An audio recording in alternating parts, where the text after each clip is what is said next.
Setelah tadi panjang lebar kita menjelaskan bagaimana ayat-ayat Al-Quran yang membongkar kepada kita tentang kedok syaitan, iblis dalam menanamkan kebencian, maka perlu kita garis bawahi, kebencian yang ditanamkan oleh syaitan ini menjadi target utama, baik itu antara suami istri, orang tua sama anak, ya, saudara sama saudaranya. Makanya sering kita temukan pertengkaran rumah tangga sering terjadi. Dan Nabi SAW sudah ingatkan dalam hadis sahih, iblis memiliki singgasana di lautan yang setiap hari anak cucunya melapor, kalau saya baru membuat orang mabuk, saya baru membuat orang berzina dan seterusnya, tapi dianggap biasa oleh iblis. Sampai nanti ada yang mengatakan saya baru menceraikan suami istri, artinya menanamkan kebencian sehingga mereka saling berpisah, karena tidak mungkin cerai kalau tidak ada kebencian. Maka pada saat itu iblis pun mendudukkan dia di singgasananya dan memberhentikan dia bertugas. Dalam arti kata itu dianggap sebuah prestasi yang sangat besar. Juga kita temukan seringkali terjadi anak-anak yang durhaka sama orang tuanya. Bahkan kita pernah dengar berita ada anak yang membunuh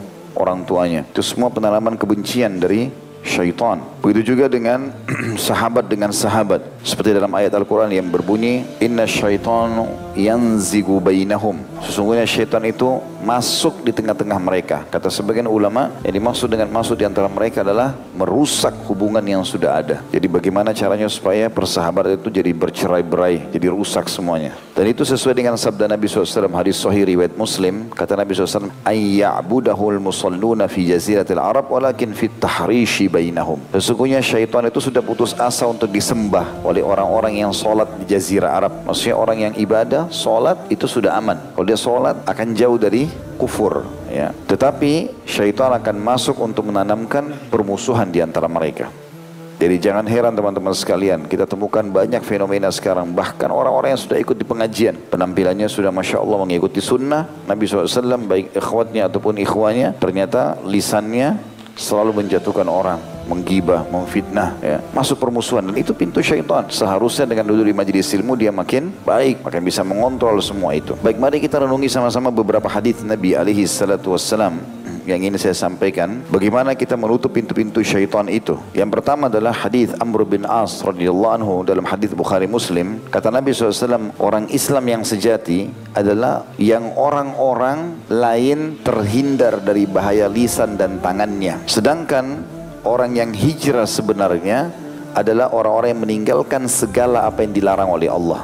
Ini cara pertama atau kiat pertama untuk menepis was-was syaitan, yaitu dengan cara mengontrol lisan kita supaya jangan sampai kita menyakiti orang lain. Kontrol. Kalau kita mau berbicara, bicaralah sesuatu yang bermanfaat. Kalau teman-teman mau bertanya pun, sebelum bertanya, tanya, ini pertanyaan bermanfaat gak buat saya? Itu saya pernah berbagi dalam taklim kita teman-teman sekalian. Kalau antum mau bertanya sesuatu, tanya dulu, ini bermanfaat gak buat saya? Misal di sebelah antum orang pakai baju warna merah, kah warna biru, kah warna hijau, warna putih. Antum mau bertanya, ada bisikan, coba tanya bajunya, itu beli di mana? Gitu kan. Misal, antum tanya dulu, ini kalau saya tanya bermanfaat gak sih? Misal betul-betul kita butuh membeli baju yang sama, harus tanya sudah. Kalau enggak diam, enggak usah. Sampai pada pertanyaan yang mubah pun enggak perlu. Tidak usah tanya. Kalau tidak diperlukan, tidak usah ditanya. Itu termasuk kita menyelamatkan orang-orang lain dari bahaya lidah kita. Mungkin nanti tidak sengaja kita ngomong. Bisa kita mengatakan baju itu, tapi bajunya kebesaran, tapi bajunya begini. Ada saja nanti akhirnya mengganggu orang lain. Dan hijrah yang sebenarnya adalah hijrah yang meninggalkan semua apa yang Allah larang.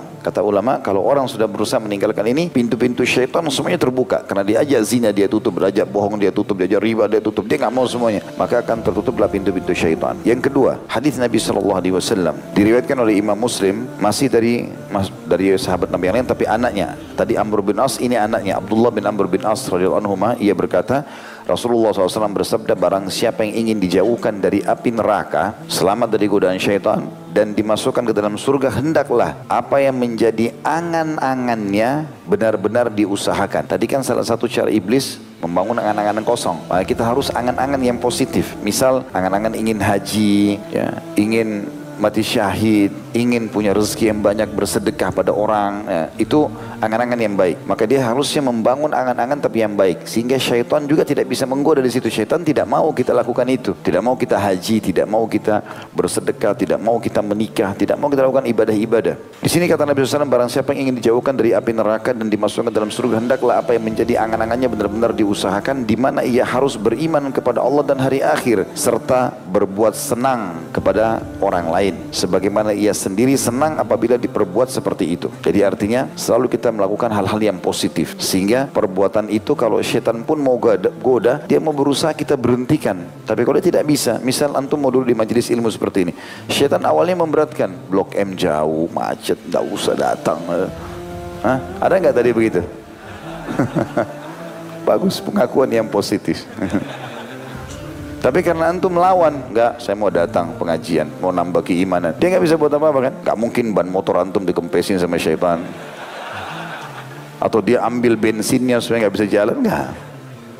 Nah pada saat kita sudah melakukan itu, syaitan nggak bisa buat apa-apa, karena sudah program positif kan. Paling dia coba selipkan mungkin sedikit ngantuk, menghayal, mungkin apa, ada kalau dia bisa selipin riak supaya dianggap orang hadir mungkin. Tapi yang lain sudah tidak bisa, dia nggak bisa berhentikan. Makanya hadis ini sangat mulia. Jadi dia melakukan hal-hal yang positif. Hadis yang lain, hadis yang ketiga adalah dari Anas radhiyallahu anhu, hadis riwayat Bukhari Muslim. Kata Nabi SAW, jangan kalian saling membenci. Ini tepat sekali dengan bahasan kita. Nabi SAW melarang, jangan saling membenci. Tapi kalau orang itu buat keburukan Ustaz, yang kita benci perbuatannya, bukan benci fisiknya. Kalau ada orang ghibah, ada orang fitnah, ada orang mencuri barang kita, ada orang menghina, yang kita benci ini semua. Karena ini perbuatan syaitan, itu yang kita benci. Jangan benci fisiknya. Kalau kita benci fisiknya, kita tidak akan pernah memaafkan dia selamanya. Akhirnya melihat pun kita nggak mau lihat misalnya. Nggak, itu waswas syaitan. Kita nggak boleh kotori hati kita. Jadi kalau ada seseorang yang berbuat salah, yang kita benci perbuatan salahnya. Ini kan pernah saya kasih contoh. Kalau kita makan jeruk asam, yang dibenci apanya? Asamnya. Jangan jeruknya. Karena kalau jeruknya nanti kita tidak akan makan jeruk seumur hidup. Kenapa gak makan jeruk? Asam. Itu kan jeruk yang lalu, 10 tahun yang lalu, sekarang belum tentu asam.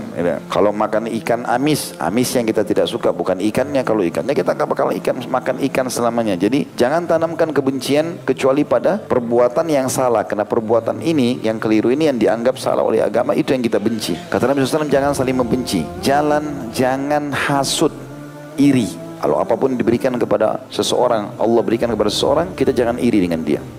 Allah lebih tahu kenapa diberikan kepada orang tersebut. Tapi kita boleh ghibthah. Sudah sering saya jelaskan, ghibthah adalah kita kalau lihat nikmat pada seseorang, dia pintar, dia kaya, dia gagah, dia cantik, dia apalah kelebihan yang Allah kasih, kita mengatakan, ya Allah berikanlah aku sebagaimana kau berikan kepada dia, tanpa berharap nikmat itu hilang dari dia. Itu boleh, ghibthah, positif. Tapi kalau kita berharap hilang dari dia, dosa. Kata Nabi SAW, hati-hati kalian dengan hasad, karena dia bisa membakar pahala sebagaimana api membakar kayu bakar. Ini sering saya kasih contoh. Jadi nggak boleh teman-teman, tetangga beli kulkas kita yang kedinginan.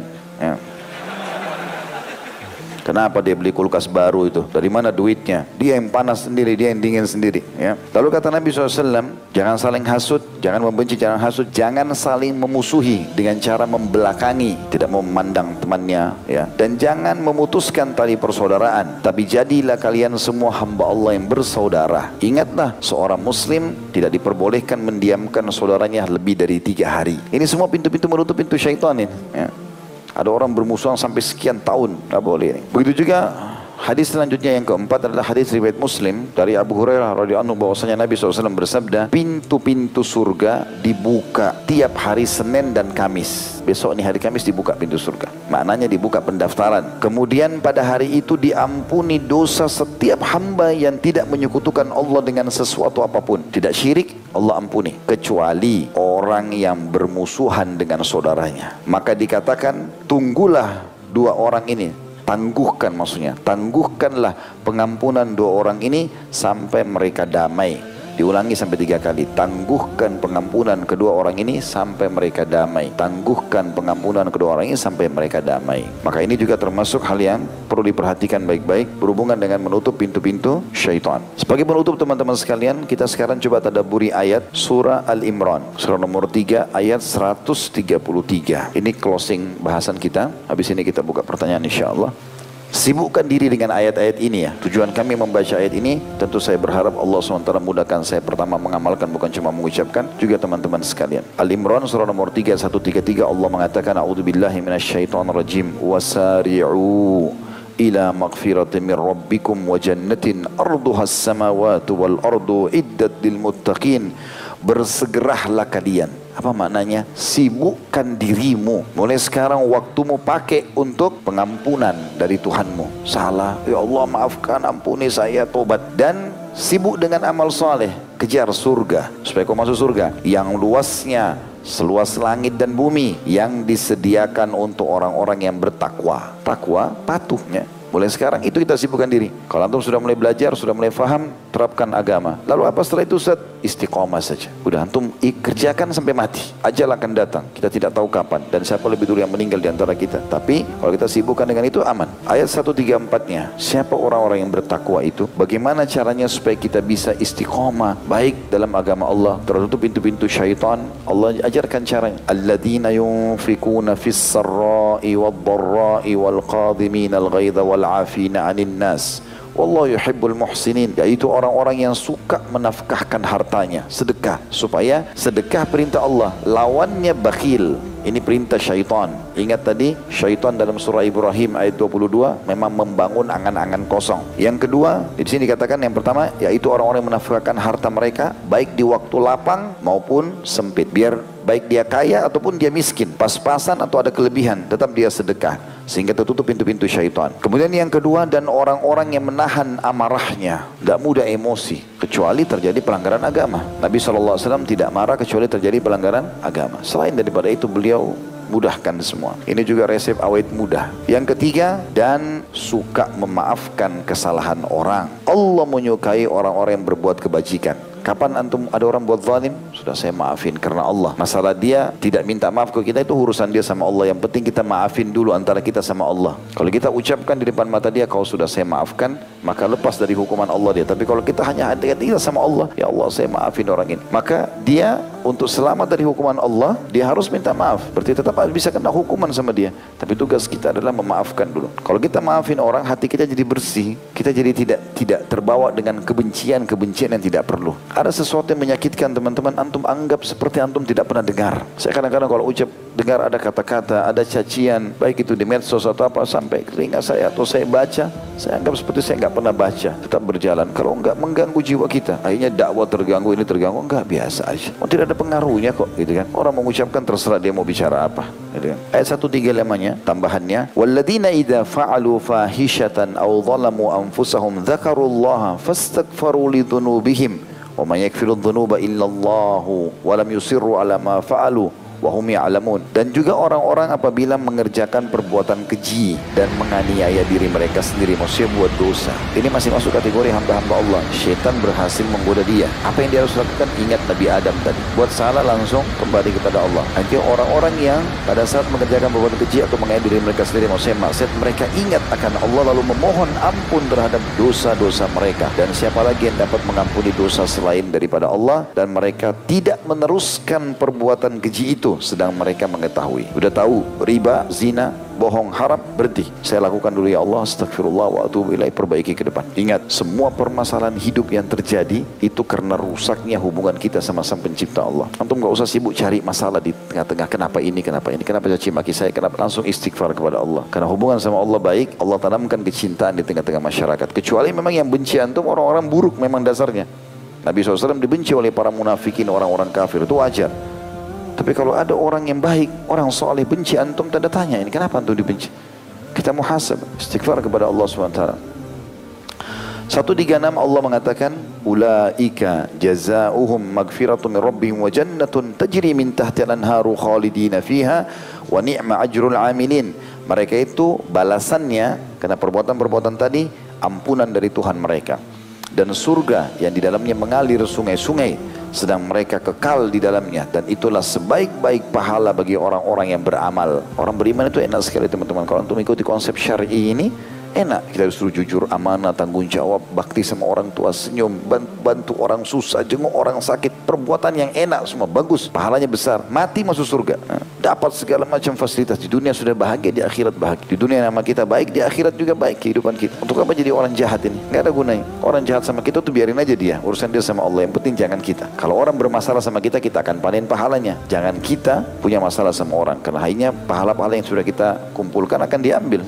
Ya. 137-nya, qad khalat min qablikum sunanun fasiru fil ardi fanzuru kaifa kana akibatul mukadzimin. Sesungguhnya telah berlalu sebelum kamu sunnah-sunnah Allah. Banyak kejadian, tenggelamnya Firaun, hancurnya kaum Lut, hancurnya kaum Syuaib. Banyak kejadian telah berlalu, peraturan-peraturan Allah, hukuman-hukuman Allah. Karena itu berjalanlah kamu di muka bumi dan perhatikan bagaimana akibat orang-orang yang mendustakan rasul-rasul itu. Cuma jadi kenangan. Oh ini piramidanya Fir'aun, oh ini muminya, oh ini dulu keretanya, oh ini cuma kenangan.